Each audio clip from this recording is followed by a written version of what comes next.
Hi, Hi. welcome back. Gacha games come and go, and with one of the best gachas I've ever played recently turning into one of the worst I've ever played, I'm on the mission to search for a new gacha game to play. When looking at all the upcoming releases in 2025, you'll realize that 2025 is one of the biggest years for gaming in a very long time, with huge releases like Subnautica 2, Silksong, Doom the Dark Ages, and even GTA 6 all happening in 2025. And for gacha games, it's no different, with a lot of releases also happening in 2025, or otherwise a lot of news for future releases being announced in 2025. Today, I've got a list of the most hyped gacha games releasing very soon. Now, there are a couple games on this list that don't have finalized or even preliminary release dates, but they still have a very bright future if the devs do them right.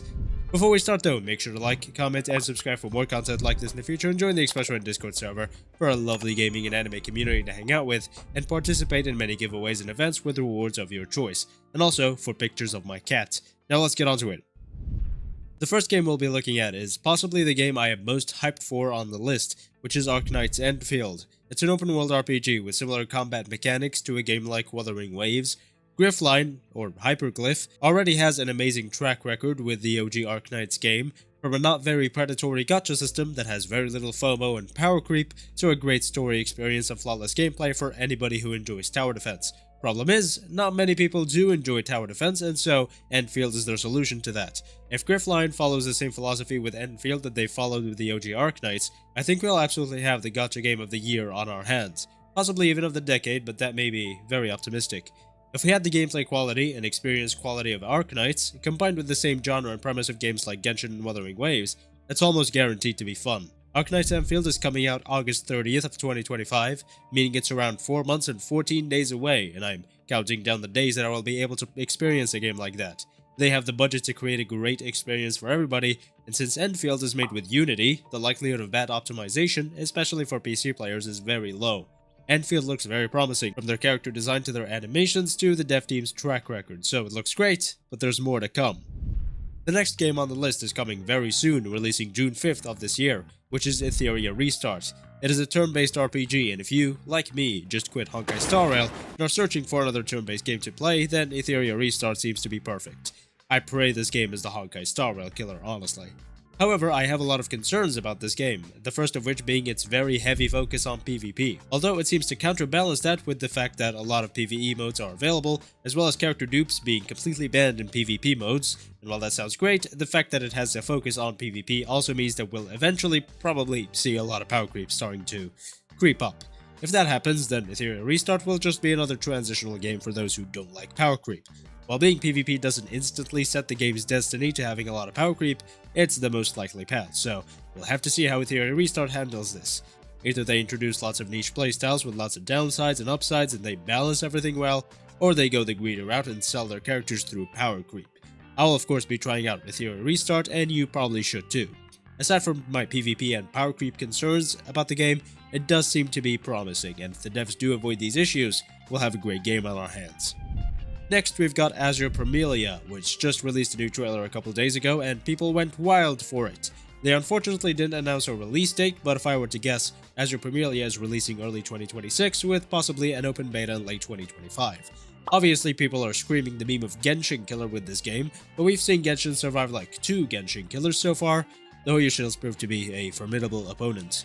Obviously made by the Azur Lane devs, it's an open world RPG with scantily clad women.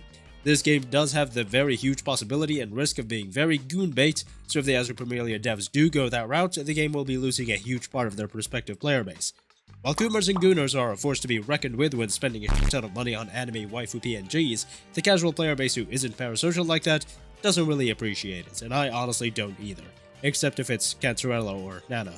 If they do go the route of lots of NSFW stuff, then the only people that will really play this game are Nikkei and Azur Lane players.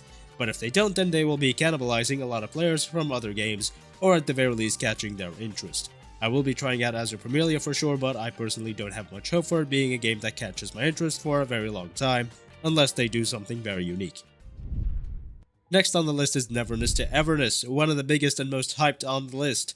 NTE is an open-world action RPG, and the setting for this game looks really good. It has unique visuals and a unique art style, the characters look very expressive, and the world as a whole seems very alive, with many little details that tie everything together. You can even drive cars!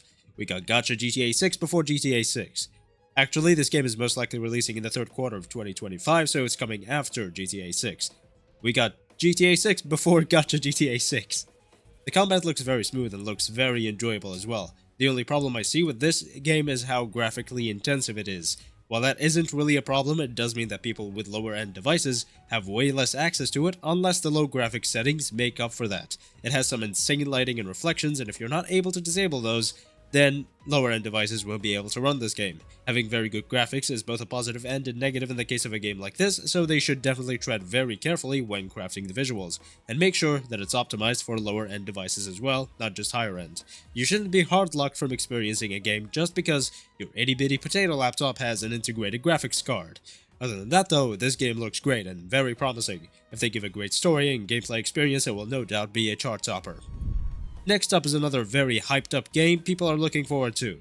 For a while, Project Mugen had no news after its first trailer, but in 2025 it was rebranded to Ananta. I would also put the ballpark for its release around early 2026. I do not expect this game to be out before February of next year. The game first of all looks very good, definitely not as graphically intensive as NTE, but as we mentioned, heavy graphics aren't always a positive. That's not to say it also doesn't have insane looking lighting and reflections, but just not as much as NTE. Its overall style reminds me a lot of ZZZ, since they have similar urban world building, but it's also different in the way that it's obviously open world, and the world is insanely large. It's going to take a lot of optimizations through map loading sequences to make this game run well, and for a game hyped up this much they have to perform very well on their launch, or else it could end up being another Tower of Fantasy situation. From what gameplay we have, the world is very interactive and very immersive. There's a lot of parkour which seems very fun. The combat reminds me a lot of Zenless Zone Zero for some reason. Both of the games have very animated and cartoony combat, but in a good way. Overall, I'm pretty hyped up for Ananta, but just like NTE, optimization is going to be very difficult for both of these games because of their insane looking visuals and their massive worlds with lots of interactability. If we circle back to the start of the video, a game like Endfield has much more wastelandish style world building, kinda like Wuthering Waves, but by contrast to Wuthering Waves, it is built in a much more stable engine, Unity, so I have a lot more expectations for Enfield's optimization. A turn-based RPG like Etherea Restart is a lot easier to optimize because turn-based RPGs have a lot less room for error when it comes to coding. As you can probably guess from how many times I said the word in this video, optimization is one of the most important things a game can provide, because no matter what genre you're a fan of or what game you like to play, if the optimization is bad, you're just most likely not able to play the game at all. So all these upcoming games do have to focus a lot on it, especially as graphics become more and more intensive in games like Ananta and NTE.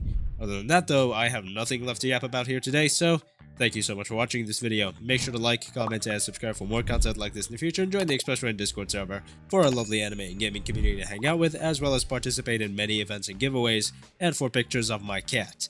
Thank you again for watching, and I will see you next time.